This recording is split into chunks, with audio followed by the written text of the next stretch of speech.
Good morning.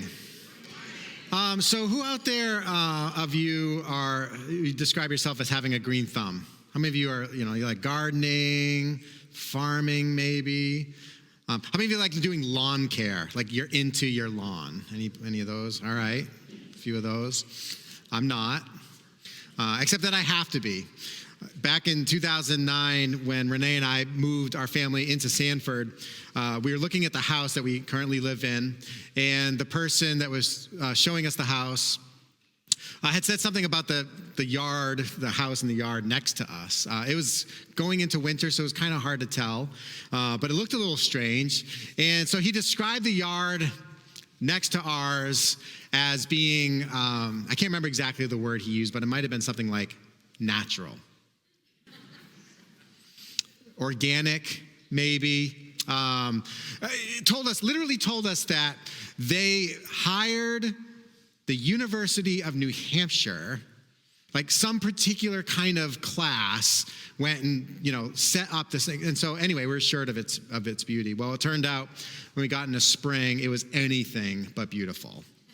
It was definitely natural. Like we learned what natural growth looks like. How many of you know that you don't have to grow stuff in order for stuff to grow, right? Those of us who are getting older know that. Like, why is there hair growing out of my ears now? I don't know. That used to not be a thing. Now I have to deal with it. But growth happens, but it's not always the kind of growth that you want. And so actually, if you want the growth to occur that is desirable, that you're looking for, you have to actually really be intentional about producing that growth. Otherwise, something else is going to grow in its place. And so this morning, I want to share a message with you entitled Working the Dirt. We're going to talk about working the dirt. My lawn, it's okay. So the house next to us, it did eventually sell, and the person that came in, nice family from Connecticut, retired couple, they came in. First thing that they did was they hired contractors, all kinds of people to come in and just wipe out everything that was going on in that disaster of a yard. And they planted, and they have spent crazy amounts of time, effort, energy, and money in this lawn. And they have now the most beautiful lawn in our neighborhood. And what happened is we had, in our neighborhood of, 10 or so houses. There was one really well manicured yard, a couple others that were pretty decent. Ours was, we were in probably the B, we'd range from like A- to C+, kind of depending on how much time I wanted to spend on it. But anyway, when our neighbors, when they did what they did to their yard, it's just like it raised the temperature in the neighborhood. Any of you ever experienced that before? Where it's like, oh man, this person is going after it, right? And now, I don't want to be that guy. And so now I have succumbed. I've hired a company to come and drench my lawn with chemicals from time to time and to do other kinds of things because, we learned something that is inherently valuable with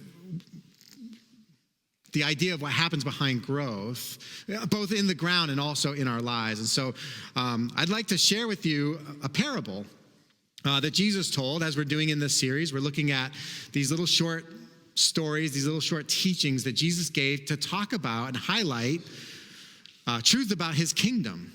A kingdom that he was bringing into this world that was very, very countercultural, and a kingdom that he was inviting people to come and participate in, as he invites us to as well. So the parable we're going to look at is found in Mark chapter 4. Interestingly, it's actually located in the Gospel of Matthew, the Gospel of Mark, and the Gospel of Luke, but we're going to look at Mark's account. So if you have your Bibles, you can turn to Mark chapter 4.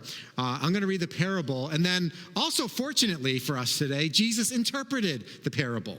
He didn't always do that. Sometimes he just told a parable and dropped the mic and walked off. And you're like, what was that all about? But this one, we actually have a wonderful interpretation that I think will help us as we try to discover the truth that Jesus is highlighting about his kingdom. All right, so Mark chapter 4, starting in verse 3. Listen, he says, consider the sower, or the farmer. Consider the sower who went out to sow. As he sowed, some seed fell along the path, and the birds came and devoured it. Other seed fell on rocky ground where it didn't have much soil, and it grew up quickly since the soil wasn't deep. When the sun came up, it was scorched, and since it had no root, it withered away. Other seed fell among thorns, and the thorns came up and choked it, and it didn't produce fruit. Still, other seed fell on good ground, and it grew up, producing fruit that increased 30, 60, and 100 times. And then he said, let anyone who has ears to hear, listen. And then he goes on in just a little while. We'll drop down to verse 13. He explains the parable. Don't you understand this parable? He says to the disciples. How then will you understand all the parables? The sower sows the word. Okay, so immediately we're essentially told here that two parts of the story. We have a sower, right? That's the person. And we have the seed. And Jesus says the sower sows the word. So the seed represents the word. We would understand that to be the word of God as it works in our lives. And the sower who's scattering the seed. And that seed can be scattered in a number of ways. So the people that were listening to the parable directly from Jesus, Jesus could be looked at as a sower. You know, a person that was delivering the seed of truth for other people to learn and benefit by. So other rabbis also would sow the word. You'd go into various places, perhaps, some religious class or something like that, and there you would discover the seed being sown. We sow the seed in one another's lives all the time, in our conversations, our dialogue, in the way in which we challenge one another in the context of spiritual community, right? So sowing happens in a variety of ways. But ultimately, what we're sowing is the seed, okay? So think of that as the word of the truth of God. So the sower sows the word. And then Jesus begins to describe the ground, the kind of ground that the seed falls upon. First of all, there's the word sown on the path. And when they hear, immediately Satan comes and takes away the word sown in them. Remember, Jesus said in the parable that the seed is scattered on the path, but before it's able to penetrate the top layer of earth, the birds of the air come and they snatch it away. There's no opportunity for it to even begin to grow. Others are like seeds sown on rocky ground. When they hear the word, immediately they receive it with joy, but they have no root. They're short-lived. When distress or persecution comes because of the word, right? So the very thing that initiated the growth in them in the first place, because they didn't have any opportunity to take root into the ground, when the sun comes out and the water is deficient, the plant is scorched and the life is short-lived. And they immediately fall away, he says. Thirdly, others are like seed sown among thorns. These are the ones who hear the word, but the worries of this age, the deceitfulness of wealth, and the desires for other things enter in and choke the word, and it becomes unfruitful. So again, we have seed that falls upon a particular kind of ground, and it grows as well. But there are other things that are growing alongside it, and those other things that are growing alongside it actually choke out the productivity potential of the word, and it becomes unfruitful. And then Jesus says there is seed that is sown on good ground. And this is like those who hear the word, they welcome it, and they produce fruit 30, 60, and 100 times what was sown. Okay, so here, again, the parable of the sower is Jesus highlighting the idea that the word, the truth of God goes out, and it falls on different kinds of ground. And so the first thing we recognize here as we try to discover the truths of this parable is that soil comes in different types. As we think about the story, I want us to understand and to appreciate the fact that soil comes in different types. Not all ground is the same.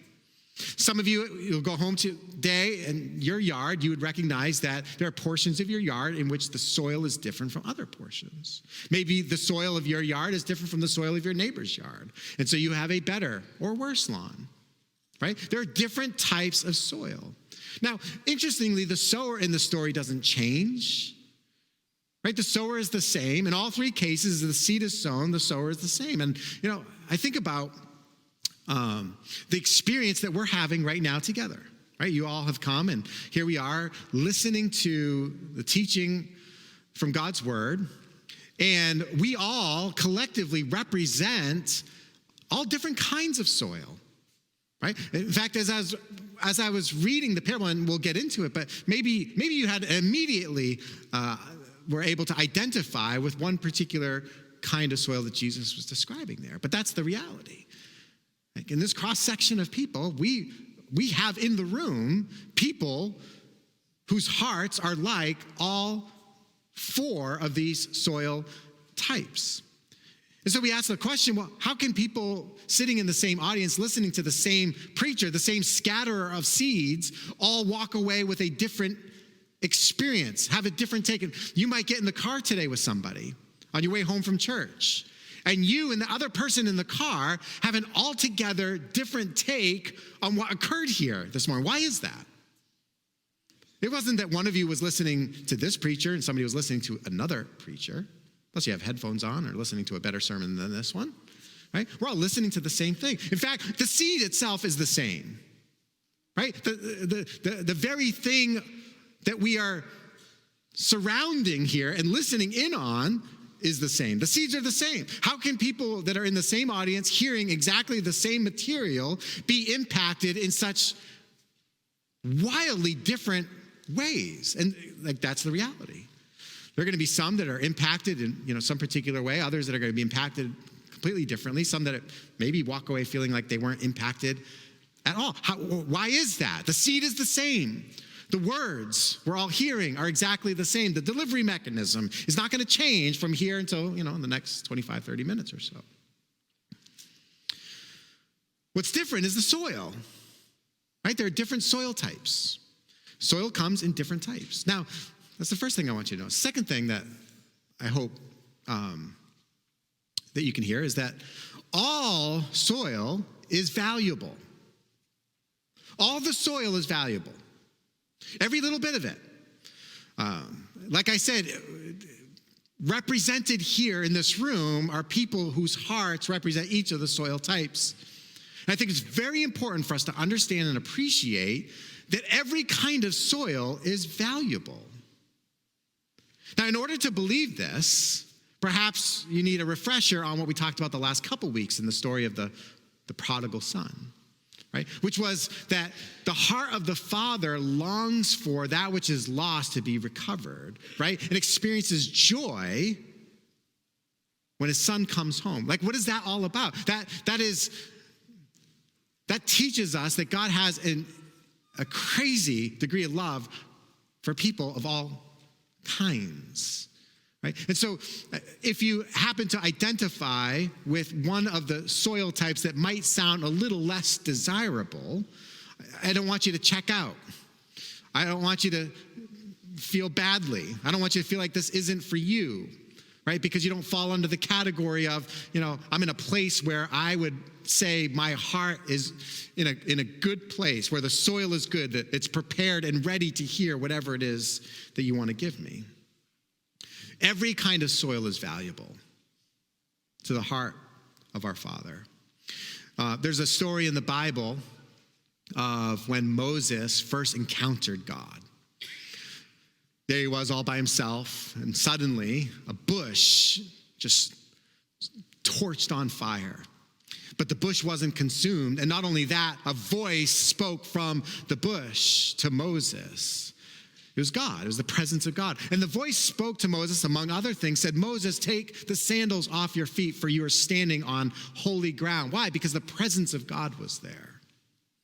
And as you read through the narrative of Scripture, you will discover that there isn't some particular ground that you can find on the face of the earth. There is not some particular building that you can walk into in which you could describe it as holy ground, as in this is where the presence of God is.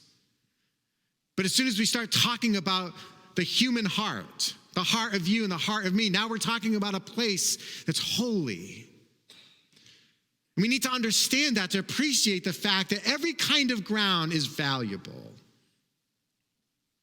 A lot of times people read this parable and they walk away with the idea that the parable is teaching us to be careful with how we are investing our seed. They walk away saying that because some falls on the pathway and is eaten by the birds, because some falls on stony ground and doesn't last, because some falls among thorns and is choked out by other things, then it is the responsibility of the sower to be more careful with where he's placing his seeds. That he has to look out carefully for the good ground, because there's not going to be any real good production reduction or value in scattering the seed from the other ground.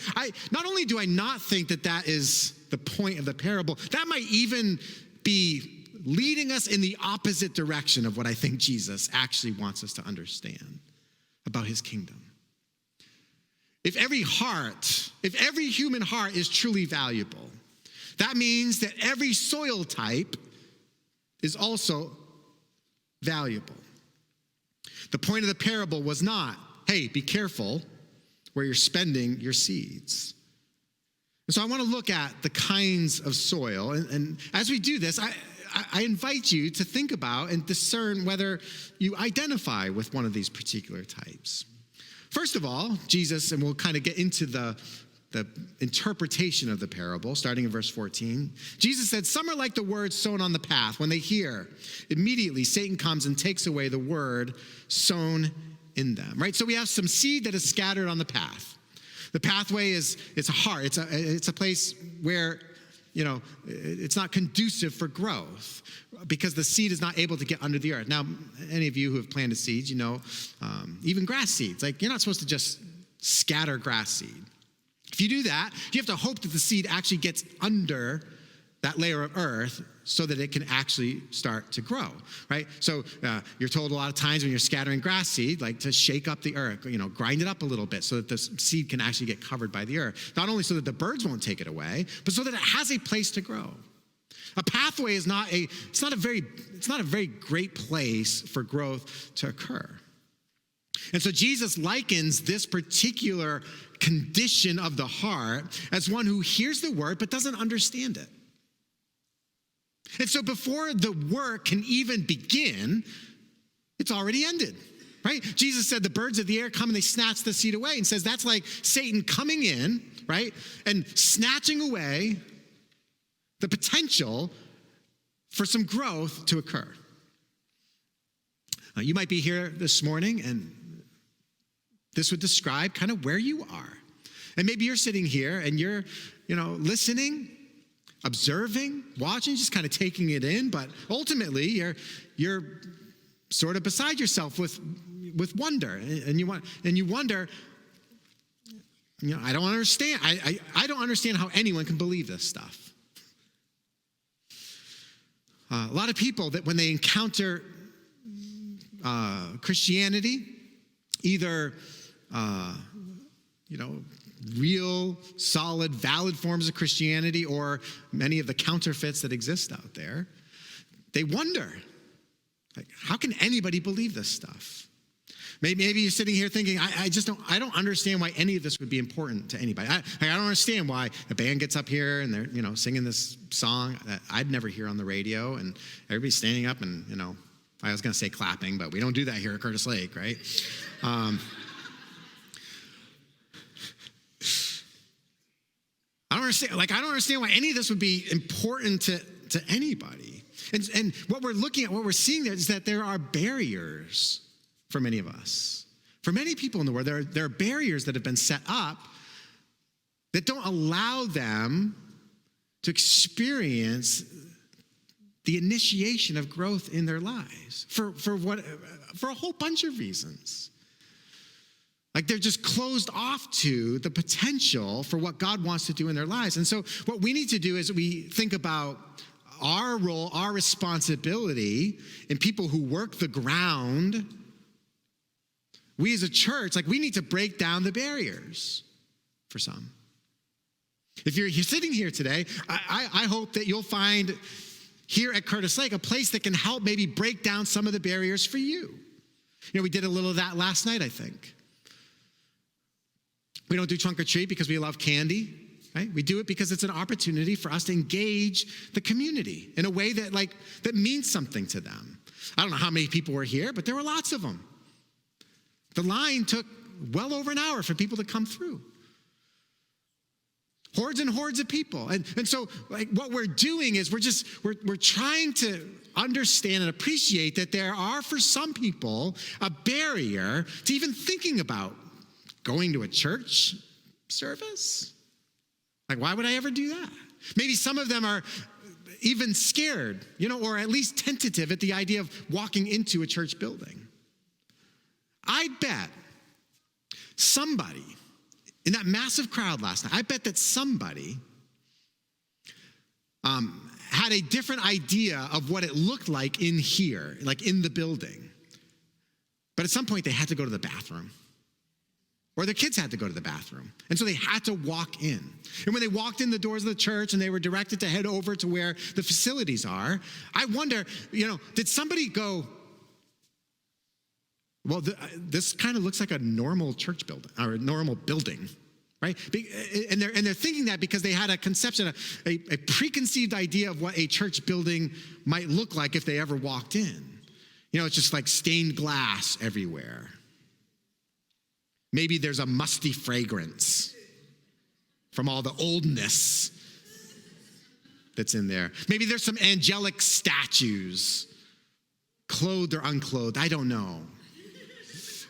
People walking around, obviously adorned in choir robes, right? With halos properly hovering over their heads. Like that could be the idea, that could be the perception people have about like what a church would be like. And they immediately reject it. Like, that's not for me. But then, because we did something like we did last night, they walk in the building. I know that sounds silly and simple, but in just having maybe that wall kind of like brought down a little bit, it's like, oh, this is a normal building. And you know what? Not only is it kind of a normal building, like the bathrooms weren't weird or anything. But not only that, the people, like, I thought there were going to be Christian people here.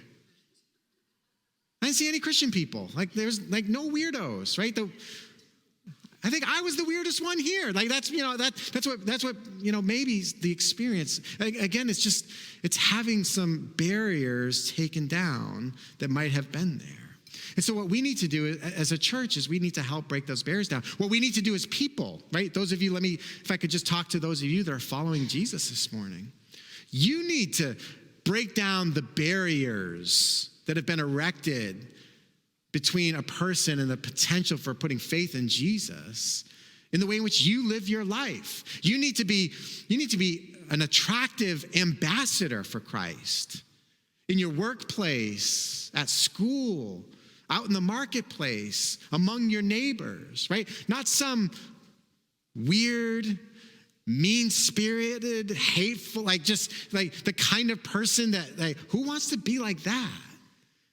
Like, if you're really representing the hope, the love, and the grace of Jesus, that puts you in a place where you can be an attractive ambassador for him.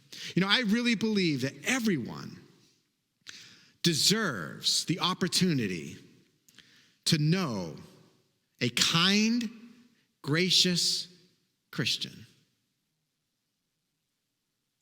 I believe that everybody in your neighborhood deserves the opportunity, because maybe they haven't, or they don't feel like they've ever encountered such an endangered species, right? Because their perception of Christianity is what they see, having been projected by the likes of Jerry Falwell and others who have done great harm to the name of Christ, and have done a great disservice to the church, and have put it in a difficult place to actually reach people, because the church is thought of and seen, and Christians are thought of and seen as mean, bigoted, prejudiced,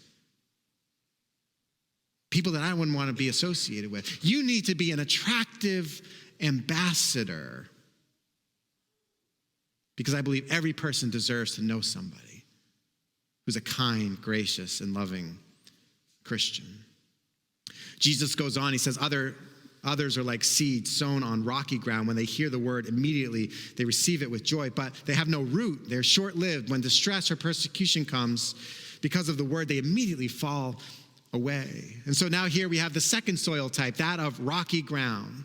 In the rocky ground, it produces growth. Not only does it produce growth, but Jesus, as he describes it, the seed falls, and immediately, he says, the person with joy welcomes the word. But for some reason, the conditions are not right for long-lasting growth to take place. And the plant is unable to actually find a place to take deep root. And so what happens is, as the sun comes out and scorches on the plant, and because there isn't adequate watering or preparation of the soil, it withers away. And Jesus says this is like, that person who with joy welcomes the message of Christ. But then at some point, their lives intersect with the reality that following Jesus actually costs something. To receive God's grace is free. It is freely given. You can't do anything to earn the favor and the love of God. There's no good thing that you could ever do that will make God love you more than he already does. There's no bad thing that you can do, listen, that could ever make God love you any less than he already does. God's love for us is unconditional and unwavering. But what we discover as we follow Jesus is that there is a cost to following him. Jesus said, if anyone would follow me, he must deny himself, take up his cross, and follow me. And so what happens for some is when the very thing that initiated the growth, the word, right? The word did its work and started this growth, but then on account of the word, because of the word, there is persecution or tribulation and a discovery that growth is going to cost me something. For some, they fall away. A big part of the problem with evangelicalism over generations is the focus that we have often put on conversion. Like that experience, that initial experience when somebody surrenders their life to Jesus, right? So this is why Billy Graham has this massive crusade, right? Filling places with tens of thousands of people. And then at the end, as the musicians begin to play the song, Just As I Am, the plea is given and people get up out of their seats and they make their way down to an altar and they give and surrender their hearts and lives to Jesus. And as important as I don't mean to downplay that kind of religious experience that anybody has. That is an important thing that happens or has happened in the lives of so many people. But the problem with evangelicalism is we treat that moment as if it is the beginning, the middle, and the end of the journey. You got your get out of hell free card. You got your fire insurance. You got your eternal security secured, and you're all set. I want you to know this morning, conversion, as important as it is, conversion is it's like a kindergarten graduation, right? Whereas following Jesus, we'll discover, is like this doctoral program that takes the rest of your life and from which you will never graduate. Jesus never said, go into all the world and make converts. Jesus said, go into all the world and make what? He said, make what? Disciples. Make of those whom you encounter followers of me. Make disciples. I wonder if instead of measuring the decisions that people have made for Jesus, the hands that have gone up and the people that have come down to the altar, instead of just measuring the number of people that have quote unquote gotten saved, I wonder if instead we'd be better served to measure the depth of growth that is occurring within our spiritual communities that we call church. Some hear but fall away is what Jesus is saying because there's no place for the root to grow deep. So that when tribulation comes, when persecution comes, they won't wither away and die, but rather they'll continue to grow and thrive.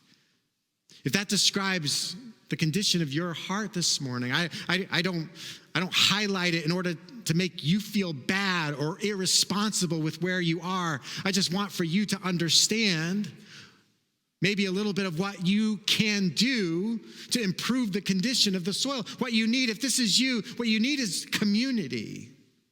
What you need is other people in your life, speaking into your life. You need other people with whom you are doing life because you need to be known. I've said this before, I will say it again and again and again. Following Jesus is not a private matter. You cannot do it on your own. You can't. Faith is not a private, individual matter that can exist and flourish only within the context of my private life with God. It has to be exercised in the space of community. There has to be a person or a few people with whom you are doing life and experiencing life, so that you can be known, so that you can be challenged, so that you can be stirred, so that the rocks in the ground can start to be cultivated away, so that the ground could be made better. Jesus goes on, others are like seeds sown among thorns. These are the ones who hear the word, but the worries of this age, the deceitfulness of wealth, and the desires for other things enter in and choke the word, and it becomes unfruitful. This is thorny ground, right? So some of the seed falls among ground in which, again, growth begins, but there are other things that are growing alongside it. And so here is a listener who hears the word, begins, but then maybe becomes stuck, or as Jesus describes it here, unfruitful. Unfruitful, why? Because he lists three reasons that create this choking effect.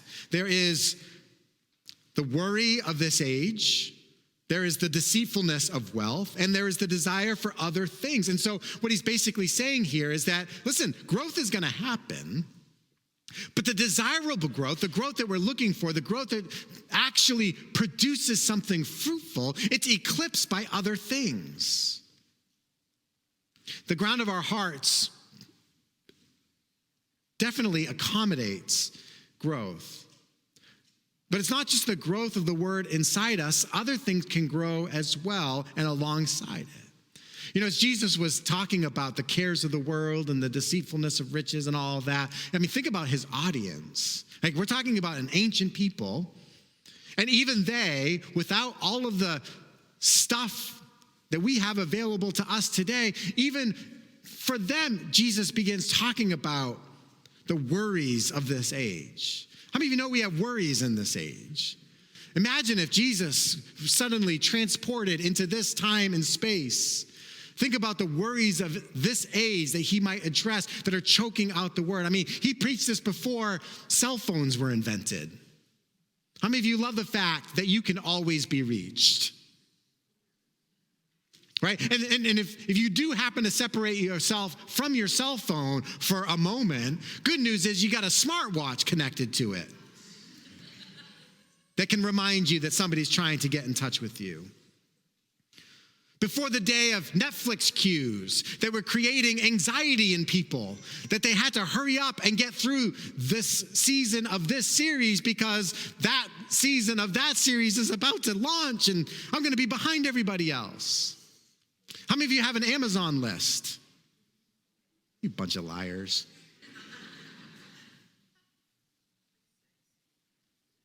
The care of a mortgage or a car payment or a second car payment.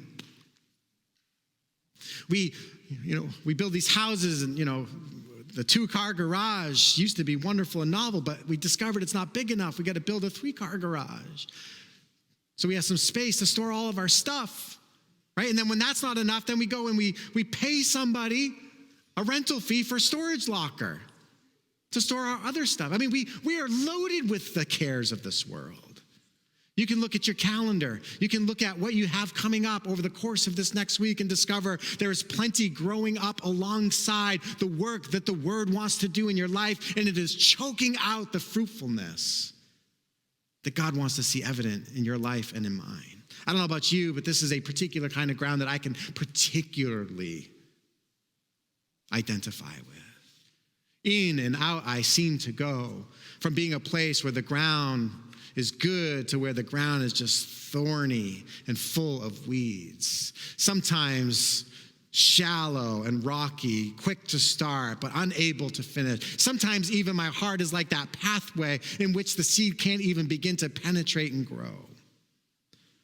The problem is we are both surrounded by the cares of this world, but also saturated by everything that we have invited into our lives. And we have invited a lot.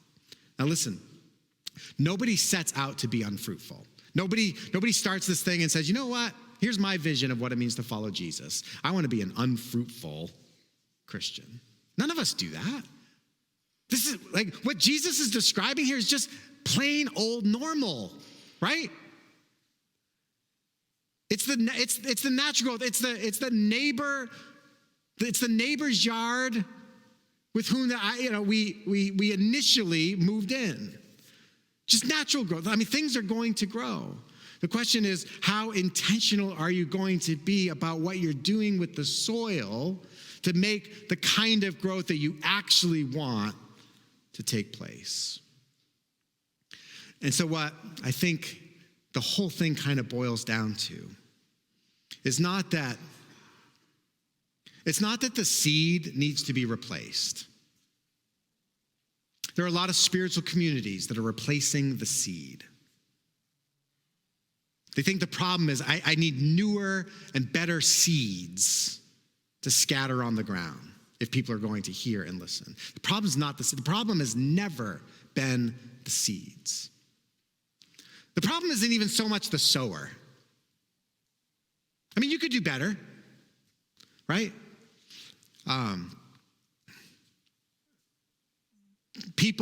Christianity is known for its embracing the way our markets work, right? People hop from church to church, right? Their pastor's just not preaching it as well as he should. And so this guy over here, he's got it going on. I'm going to go over there, right? People move around from place to place. I mean, the Christian church is a very transient place, right? Everybody looking for a better sower, a better seed scatterer. The problem is not the seed scatterer. I mean, I'm a problem, but I'm not the problem. So it's not that, it's not the seed. The problem is this, the challenge is the soil. And so it's the soil that deserves our greatest attention in our largest investment. It's the soil. Listen, if you're here today and the soil of your heart and life is like the pathway, I am so glad you're here. And I pray that you'll be back again next week and the week after that, and that you'll just kind of engage in this thing, even though I know you might be sitting there wondering what in the world is going on. Like, you're here for a reason. You're here because there's something happening, even though you might not quite get it yet, even though it seems like it's just a little beyond your understanding. Don't just let that experience be wasted away. Stick to it. If you're here today and your heart is like that stony ground, man, it's just like you're not really seeing the kind of growth that you figure ought to be expected in the life of a real Christian. I don't want you to feel discouraged or dismayed. I want you to know that the soil of your heart is inherently valuable and important to God. And it's important to me. It's important to this church. And what we're going to do is we're going to form a community together where we're going to work one another's soil. We're going to start pulling the rocks and pulling the weeds, making a place for people to be known and to be loved, to be embraced, to be accepted, to be challenged and stirred, to be inspired to become more like Christ. That's the kind of community that we want to form. But it's the soil. And so we're going to work the soil.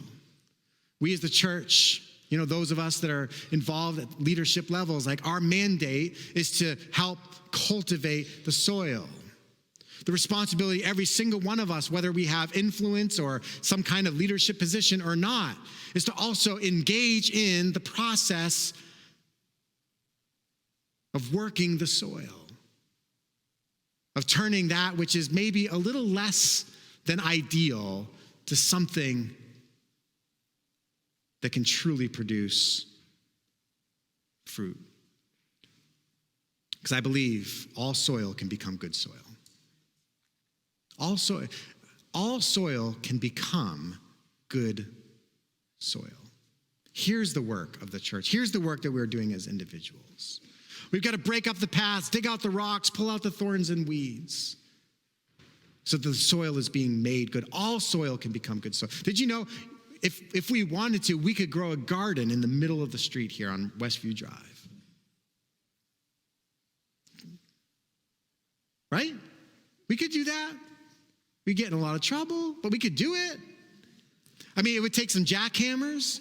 It would take some heavy equipment. It would take a lot of labor. We'd probably have to bring in some material. I mean, we really have to work the ground that is the road, but we could do it. Any kind of ground, any kind of soil can become good soil. I told you at the outset, I finally caved in.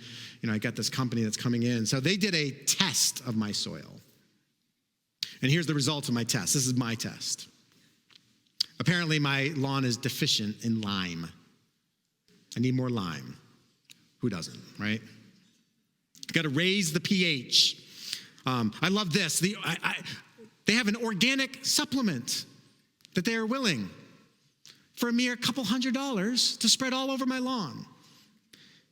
And it's going to change what they're describing as suboptimal levels of organic matter and or CEC, whatever that is. And listen, our organic supplement, they say, is an organic carbon-based soil supplement that helps unlock soil nutrients. I didn't know that my soil had nutrients in it that were currently being locked up.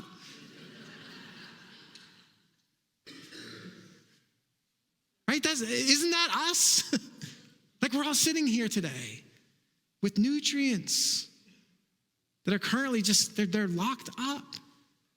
And as we work the soil, as we do the right things, as we invest in the right places and in the right ways, we can actually see that soil become good soil. And so I leave you with this. If your heart is such that the soil isn't as good as perhaps it ought to be, and I suppose that probably describes all of us to some extent, I want to encourage you to get intentional. Like the only way that the condition of that soil is going to improve is if you and I get intentional. You got to grab your gloves, grab your tools, grab your wheelbarrow, and get to work on the soil. If you're like the pathway, I just ask you, like, what's your hang up? What is it? What is that thing that's just got you hung up? And I want to invite you to bring that to somebody. Don't just sit there stewing on it. Bring it to somebody. Say, I just don't get this. I don't know if I could ever believe that. This is exactly the place where you get to wrestle with the kinds of things that have you hung up. You know what's similar about every single person in this room right now? Everybody has a hang up or two. We're all hung up. So bring those hang ups forward. Maybe a conversation or dialogue with another person can help you start to see something different from what you're currently seeing. I'll bet, with any number of things, others could suggest, read a book. If you like to read books, here's a book that answers some of these questions that you have. If you don't like to read, I bet you there's a video or a video series that can help you. Just the problem is we don't do that. What we do is we just go home, right? And we turn on the football game and we fall asleep. And we don't give any other thought to our spiritual lives. So don't be like the pathway. You don't have to be. You don't have to be hung up forever. Is your heart like that of the rocky soil? Engage in community. I told you before, you got to engage in community. You've got to find a person or some people to gather together with and become a known individual and to practice your faith together with others. And then for those of you that I probably imagine is the majority of us, if you're like that thorny soil full of weeds, I would just ask you, what is it that's choking your life? What is that weed that needs to be pulled out? What is it that's snuffing out what it is that God wants to do in your life? And then if you're here today, I know there's some of you that, the soil of your heart, it's good, there's growth, there's fruitfulness. I just want to encourage you to be willing to cultivate the ground for somebody else. Be willing to come alongside another person, a brother, a sister, and help them with the preparation of their own hearts and their own soil. Jesus said, those like seed sown on good ground, they hear the word, they welcome it, and what do? They produce fruit. 30, 60, and 100 times what was sown. Here is described those who hear and welcome and understand and hold on to the word. This kind of growth is extravagant when it falls on good ground. And so if that's you this morning, I just want to encourage you, be willing to come alongside somebody else and help tend to and grow that soil. Amen.